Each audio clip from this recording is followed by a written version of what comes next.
In today's video, we are going to show you how to put a stop and loss in Vantage Market. If you are trading on Vantage Markets and not using the stop loss function, you're basically trading without protection. Let's begin. Now, the first thing that you need to do is log in using your credentials, and then inside of the portal, I want you to click the trade option. And this will forward you to the Vantage trading platform. Now, before we begin, you want to make sure that you choose the live account. And then on the left side panel of your dashboard, this is the market watch. You need to search for an instrument before you start trading. Say, for example, we're going to be using Euro to USD as our instrument.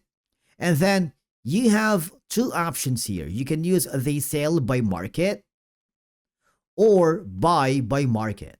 Before we jump in by clicking the buy button, we need to define what is a stop loss. Basically, a stop loss is a price level where your trade will automatically close to prevent further losses. Okay? And to set it up, you see there is a box here, and all I have to do is click that option, and you can put in a stop loss if you wanted. For example, we're gonna put in like 69, but it has like a specific market value.